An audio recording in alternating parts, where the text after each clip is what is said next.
La imagen de una piscina para mí siempre la veo desde un ángulo, desde un lateral. Entonces siempre tengo esta imagen atravesada con las corcheras en medio y lo que sí veo también son todos los polletes en línea con los diferentes números. Yo escogí la natación principalmente porque era el único sitio donde me sentía libre. Llegué donde llegué por mucha tenacidad y sobre todo porque tenía el sueño de poder ser como los demás. Yo te diría que hasta los 19 años nunca acepté el hecho de ser ciego. El mundo olímpico me enseñó que con verdadero entrenamiento, constancia y rodeándote de las personas adecuadas puedes conseguir lo que quieras.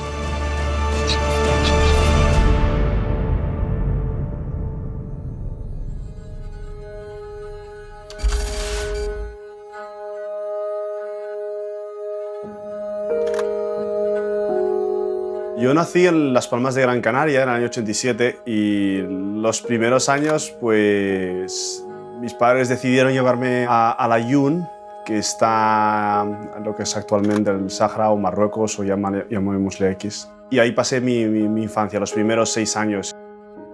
Yo la enfermedad que tenía, que es glaucoma, hizo que perdiera la visión del ojo izquierdo por 1 año y medio aproximadamente. Y el ojo derecho se quedó estable hasta los 7 años que empezaron a haber cambios de presión internos en el ojo. Entonces empiezas a tener o mucha presión o muy poca. En mi caso era muy poca presión. Siempre ha sido un niño muy tranquilo, con mucha imaginación. Jugaba siempre solo, pero porque ninguno de los niños que tenía alrededor le entendía.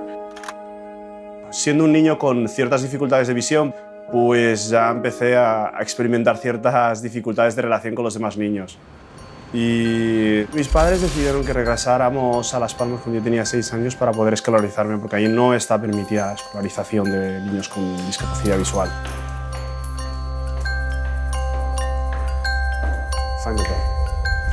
Enamed, ¿qué tal? Niño.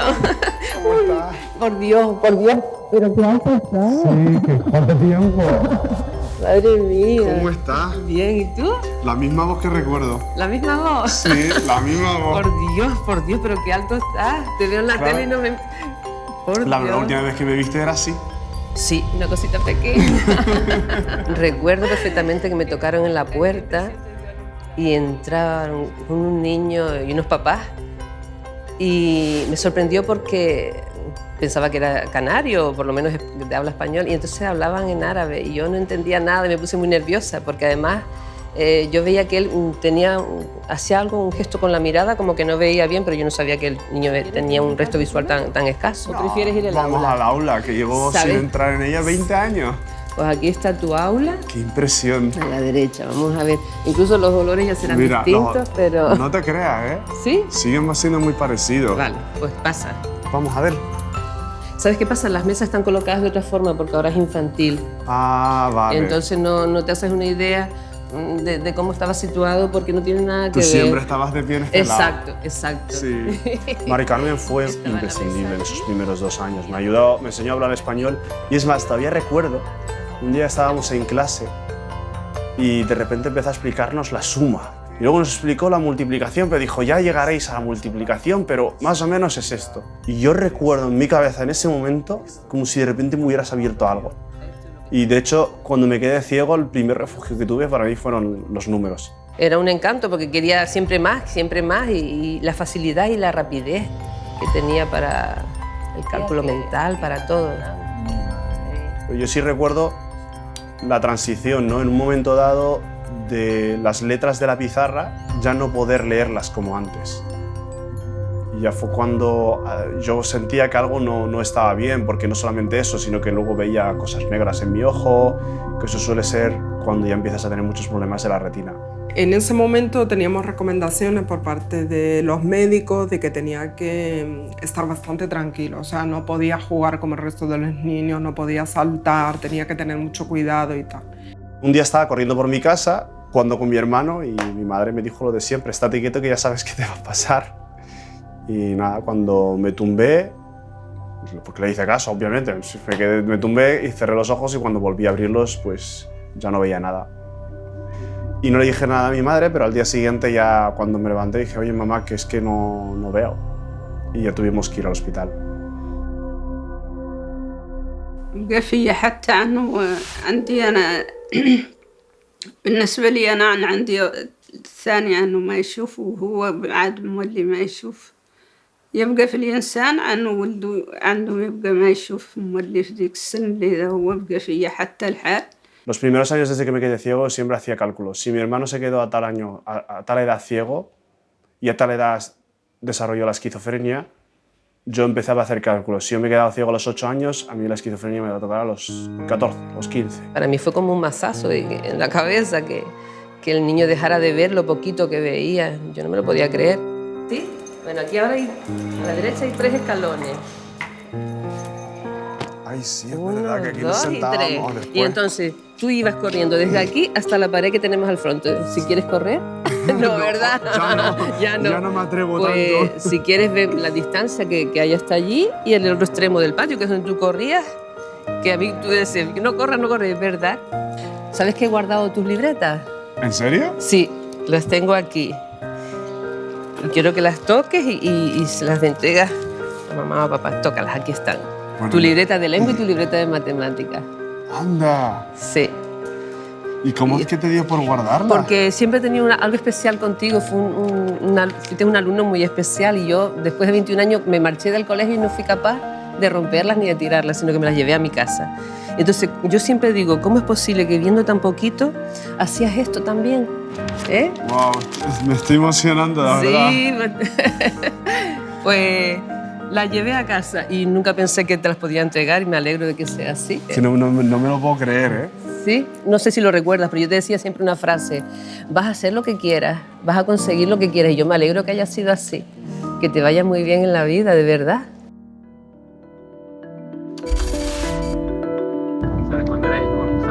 Cuando se fue me sentí muy triste porque, no sé, iba a un centro donde todos eran ciegos y él no se consideraba ciego. Fue más difícil para él que para nosotros porque nosotros éramos conscientes del por qué se iba. Se iba porque iba a tener una mejor educación y iba a tener más oportunidades. La soledad es muy grande, es muy, muy grande, porque se te hace muy extraña al principio, de repente estás con tus compañeros y solo tienes unos cuidadores, o sea, no son tus padres, son cuidadores. Y afortunadamente encontré a Ramón. O sea, tienes que ir con los pies bastante juntitos. Vale, tú tira. Bastante juntitos, caminando. Yo trabajaba en la piscina de la ONCE, en el colegio de la ONCE, en Madrid, en AVE, centro del colegio, y era el año 96. Tenían actividades extraescolares y se apuntó a la actividad de natación y ahí lo conocí. Hacia abajo un poquito, más ahí. Tuve la suerte enorme de que él me llevara a su casa todos los fines de semana. Me dio la oportunidad de seguir montando en bicicleta, me explicó qué era una tabla de windsurf. Yo iba con él al pantano, pero lo del piragüismo la verdad es que no me gustaba mucho. Lo hicimos, pero yo me acuerdo de montarme e irme al agua, o sea, automático. Una de las cosas que me insistió Ramón desde muy pequeño, desde el principio, es que tú puedes hacer exactamente lo mismo que los demás. Pero vas a tener que encontrar la manera y probablemente te cueste el triple, pero búscate la vida. ¿Sabes cómo iba montando en el triciclo? En vez de ir montando sentado, dando pedales, iba de pie empujando como una patineta. Sí. Y claro, había una valla en el cole que Pero nunca... con las cuestas estas, Sí, eran las rampas de... Sí, las que iban a la pista de atletismo. Sí. Nunca cerraban esa valla y ese sábado la cerraron. Y claro, yo bajé a toda leche y me di un golpe que me caí de espaldas. Me abrí todo esto. Me acuerdo que me llevaron al hospital y decía la enfermera, ¿qué le ha pasado? Digo, que estaba de pie en un triciclo y me ha dado. Dice, y me acuerdo que se giró a la cuidadora y le dice, es ciego, ¿no? Y van hacia ti, que ya está entrando viento. ¿Lo notas? Sí, ¿no? Sí, Se nota de sobra. sí llego. En cuanto entre el viento, realmente aquí el que mandaría eres tú, que llevas el barco. Sí, claro.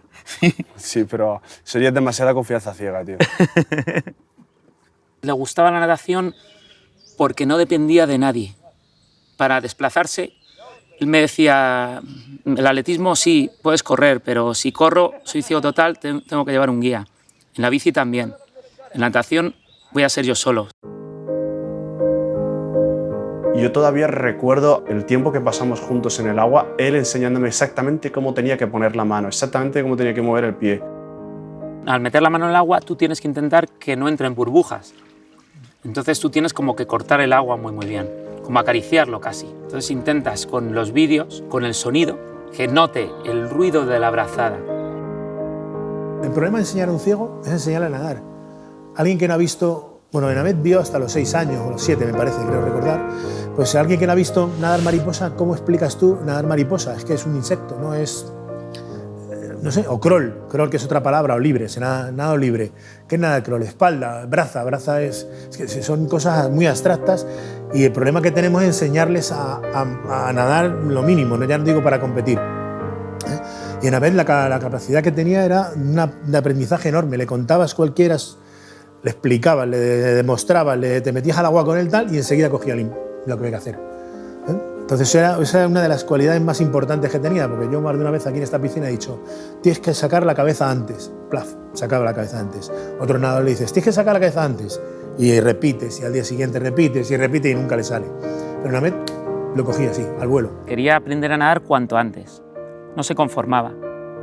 Era una persona que tenía mucha ambición desde pequeño, se le veía no era conformista.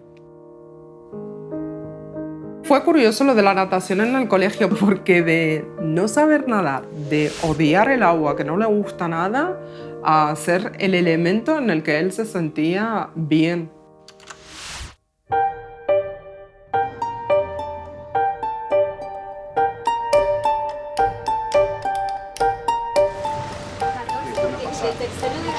En esa época fue cuando volví de Madrid a Canarias y en Canarias me choqué con la realidad. Y la realidad de un instituto no es la realidad de un internado de la ONCE porque no eres Enamed, eres el ciego. Y para mí realmente lo pasé muy mal. Esa ya lo cerraron y al final al Tomás le volvieron a poner el nombre. No recuerdo percibir una persona baja de autoestima o una persona con falta de o con ganas de integrarse. No, yo siempre lo recuerdo, ¿no? Con ese lenguaje corporal de espalda recta, súper rápido por los pasillos del instituto, que yo decía ay, y la gente se iba quitando porque era como muy directo, ¿no? Él tenía claro lo que quería, se levantaba a entrenar cada mañana, llegaba. Y aquí creo que más adelante hay una especie de buzón o cajón de la luz. Sí. Pues ese me lo llevaba todos los días por delante. Alguna vez llegué a la piscina con una raspadura aquí en el pecho del golpe que me había metido. Siempre he sido una persona muy observadora. Y que yo no te vea no quiere decir que no te oiga. Entonces yo la oía a ella interactuar conmigo igual que interactuaba con los demás. Igual, sin cambios. Siempre digo que él ve mucho más que yo. Y lo corroboro en cada ratito que paso con él. Que a mí se me pasan por alto un montón de cosas y él es como... sabe dónde está. La turquesa era azul verdoso, ¿no? O verde azulado. Sí, como el mar, como la camiseta que llevamos en gimnasia para el instituto. Es verdad, ¿Te acuerdas? Es verdad. Chacho, ¿cómo te puedes acordar de eso? Porque siempre le decía le tenía que recordar a mi madre o a mi hermana, búscame la turquesa. Pues es igual el color, te lo juro. ¿Cómo te puedes acordar de eso, Nani? Lo tuve flipante, de verdad. Aunque te quedes ciego, el cerebro mantiene todos los recuerdos visuales. De hecho, yo sigo soñando en imágenes y cuando ya conozco a una persona y pasa el tiempo, empiezan a definirse sus rasgos. Pero, por ejemplo, mi madre, mi padre, mis hermanos, yo tengo los rasgos que tenían hace 20 años. Claro, les interesa porque se mantienen siempre jóvenes.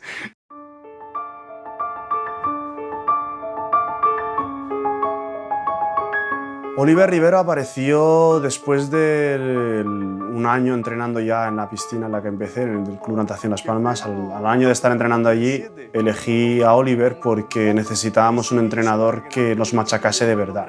Ahí fue cuando empecé a convertirme en un nadador de verdad. Antes era simplemente un aficionado y entre Oliver y todo el entorno del club aprendí a ser un nadador. Sí, siguen siendo los mismos, mira. Hostia, la rampita esta. ¡Ostras! ¡Dios! Es exactamente el mismo con el bollete. escalón. Que te subías y a veces notabas esto ardiendo, otros días estaba mojado. Mi madre, tío. Pues esto me lo llevé más de una vez con la pierna Y acababa antes de destrozada. Él a lo mejor venía de una etapa en la que lo habían tratado un poquito entre algodones y yo sí le tenía que echar una bronca porque hacía malos tiempos o porque tenía un gesto técnico que no mejoraba. Se lo decía y veía que le faltaba ese impulso, pues le echaba la bronca, le gritaba si había que gritarle y le decía lo que le tuviera que decir como a cualquiera. Yo recuerdo un día que estábamos haciendo unas series, el agua estaba muy fría, estaba yo muy cansado, era el final del día, toco la pared y él ni siquiera me dijo el tiempo. Me dice, para esta puta mierda tuvieras que dar la cama, no me hagas perder el tiempo. Y yo recuerdo que él me dio la salida, empecé a nadar y estaba saltándome las lágrimas mientras nadaba, pero ¿qué haces? ¿Te vas? Y realmente a mí eso me llegó muy dentro y desde ese día, desde el 2 de enero del 2002 hasta el 30 de septiembre del 2004 que volví a Atenas, no falté ni un solo día a entrenar. Fui a nadar, pasase lo que pasase, siempre. Στην διαδρομή 2 από την Ισπανία. In lane 2 representing Spain and Hamad Mohamed. Él había participado en los varios mundiales ya, varios europeos y tal, pero no tiene nada que ver, porque es una cuestión que te desborda. O sea, en unos campeonatos de Europa, en el campeonato del mundo, la grada pues es una grada de 300, 500, 1000 personas. Llegas a unos juegos y son 18.000. Entonces, claro, él no ve, pero solamente oír el lío que hay en toda la piscina ya impresiona, ¿no?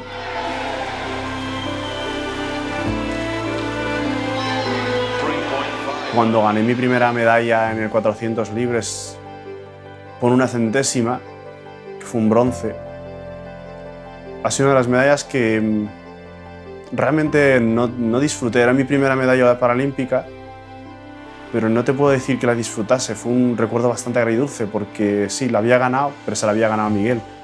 Yo había sido tercero, él había sido cuarto y yo sabía que él tenía pocas posibilidades de ganar otra medalla en esos juegos y eran sus últimos juegos. ¿Sabes lo más que me sorprende, tío? El 400 libres de Atenas. Me une mucho más a ti que otro tipo de cosas, ¿no? El ver que las cosas... Una centésima. ¿Qué es para ti una centésima? Si yo te pregunto, por ejemplo, ¿no? Miguel me enseñó, sobre todo en Atenas, porque eran mis primeras Paralimpiadas y todos los compañeros decían, ostras, las Paralimpiadas, estar en la cámara salida, que no puedes hablar con el entrenador, no puedes interactuar con el exterior y tienes que estar ahí, que es donde todo el mundo pierde las pruebas. Pero Miguel era capaz de estar concentrado, pero sobre todo Miguel tenía algo que muy pocos nadadores tenían, es que cuando se tiraba al agua, iba a muerte. Yo recuerdo pues en Atenas una centésima que nos separó del bronce y a mí no me pesó para nada. Era mi amigo, era mi compañero, había entrenado mucho mejor que yo y era un logro que él había ganado, no que yo había perdido. ¿Sabes cuál es la frase que realmente a mí se me quedó grabada, tío? Cuando estuvimos en Atenas y tú me dijiste, tú disfruta de este momento, porque la victoria tiene 1000 padres, pero la derrota es huérfana. Y es completamente cierto, tío, porque es eso, es que dijiste, mira, el día de mañana, si no te sale bien una competición, aquí no habrá nadie, así que disfrútalo. ¿Pero lo comprobaste o no? Totalmente. ¿Lo has comprobado? Totalmente.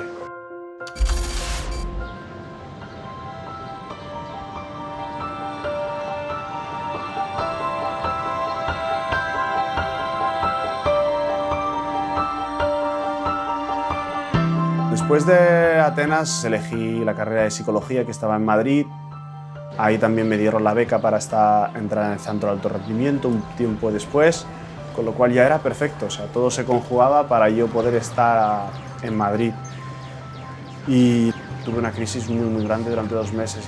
No había mejorado absolutamente nada, me había dejado a mi chica, me iba mal en los estudios por primera vez en mi vida. Entonces me di cuenta de que la ceguera la estaba viviendo desde una persona que ve, que quiere volver a ver, que piensa que el ser ciego es un fastidio, ¿no? Entonces algo hizo clic y fue cuando realmente empecé a entrenar de verdad. Entonces en ese momento fue cuando dije, es que quiero hacer un récord. ¿Cómo lo voy a hacer? No tengo ni idea. Pero hombre, mi teoría era que si iba por el 5, posiblemente no lo iba a alcanzar y me voy a quedar en el 3 o el 4, pues voy a por el 10.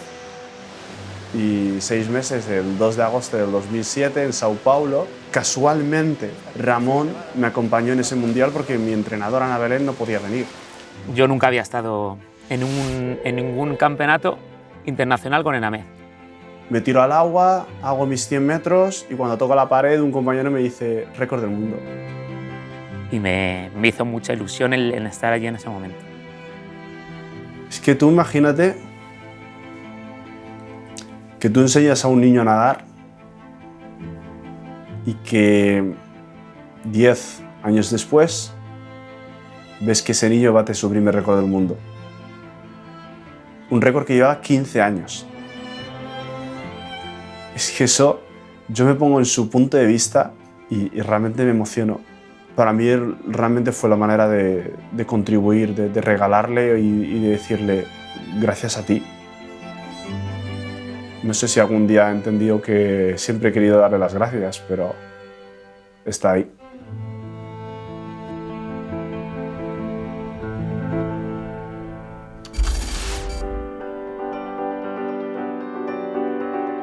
Yo creo que para Enamed los Juegos de Pekín supusieron ser consciente hasta dónde podía llegar y hasta dónde llegó. Yo recuerdo el momento en el que entré en la piscina, en el cubo, y pensar, esto es una pasada. En Atenas era un niño todavía, o sea, era joven y bueno, pues no estaba ni siquiera formado. En Pekín era una bestia, o sea, tenía una pectoral, unos hombros, unos abdominales, había entrenado como un bestia y estaba como una bestia. Yo la final del 100 mariposa de Pekín 2008 la nadé una y otra vez todos los días en mi cabeza. نقوم على 4 باش نخلص الأولمبياد في التلفزيون نشوف المومنتو اللي هو لا يشارك يوم. Cuando me tiré al agua y terminé la prueba y me di cuenta que había hecho una prueba perfecta, yo sabía que había ganado.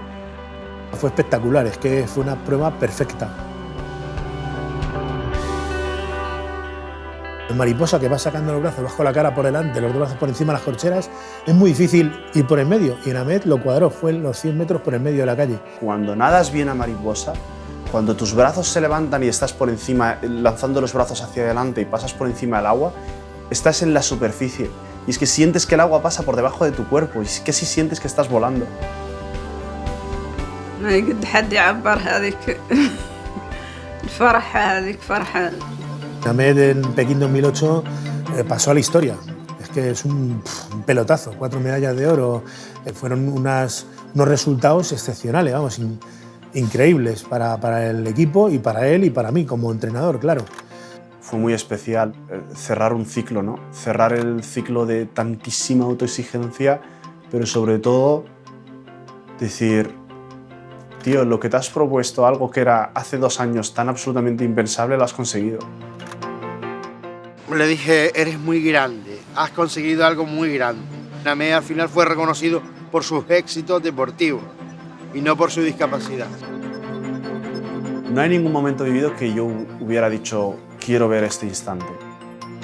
Si tuviera que decirte algo, a lo mejor, quizás la cara de mi madre cuando llegué de Pekín.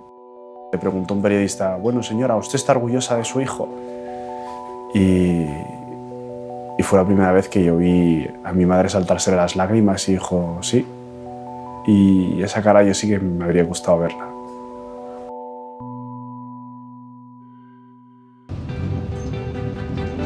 Después de Pekín me planteé un cambio en mi vida y empecé a trabajar como conferenciante, posteriormente empecé a trabajar como coach, entonces ¿seguí entrenando? Sí. Seguí siendo nadador, por supuesto, pero como actividad completamente secundaria. Y si algo me ha enseñado a mí el deporte es que no se puede montar 2 caballos a la vez. O te centras en una cosa o te centras en la otra. Entonces él dedicó mucho, pero no tanto como hay que dedicarle. Y por eso tal vez Londres no le sale tan bien. 2 medallas de plata y una de bronce. Cuando vienes de ganar 4 oros, es muy difícil aceptar ese resultado. Dejó la natación por el hecho de que necesitaba más estímulos, porque ya como que necesitaba otros retos. Tanto el Ironman como la Spartan Race al principio yo pensaba que eran imposibles y todo lo que pienso que es imposible se queda ahí enganchado en mi cabeza hasta que tarde o temprano encuentro la manera de hacerlo. Con él no puedes callar, tienes que explicarle que es un camino, tienes que explicarle que hay un escalón, que vas a saltar, que tiras por abajo, es todo el rato hablando. Estábamos corriendo y un niño le preguntó al padre, oye, ¿por qué esos dos hombres corren juntos? Y el padre le dijo, no, porque uno es ciego y el otro le va guiando. Bueno, para ese niño ya un ciego será algo completamente distinto para el resto de su vida. Él muchas veces lo dice, no has sido consciente de lo que has hecho, pero lo hemos hecho. Dice, yo confío en ti y tú has confiado en mí. Confianza pura y dura. Estás tan enfocado en no fallarle al otro, que se te olvida todo. Yo creo que es la carrera que menos dolores he tenido, no me ha dolido nada, no me he acordado de nada. Estoy seguro que jamás volveré a disfrutar tanto un triatlón en mi vida.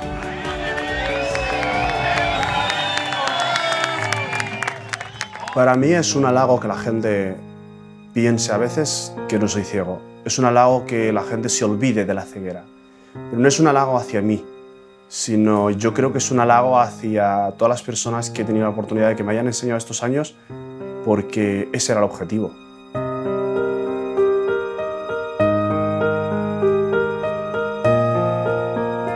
Todo lo que he hecho, en parte lo he hecho por mi hermano Dev, porque él no ha podido elegir. Él no elige si quedarse un día en el sofá o no. No puede elegir entrenar o no. Él no puede elegir estudiar o no, porque teniendo esquizofrenia no tiene posibilidad de elegir absolutamente nada. Entonces, cuando yo quiero rendirme o yo quiero decir, ay, voy a llevar una vida mucho más fácil, digo, pero ¿y por qué? Tú por lo menos tienes la oportunidad de seguir viviendo. Entonces, a veces, cuando alguien me ha acusado de querer vivir demasiado rápido, yo me he dado cuenta que es que, claro, quiero vivir mi vida y la suya.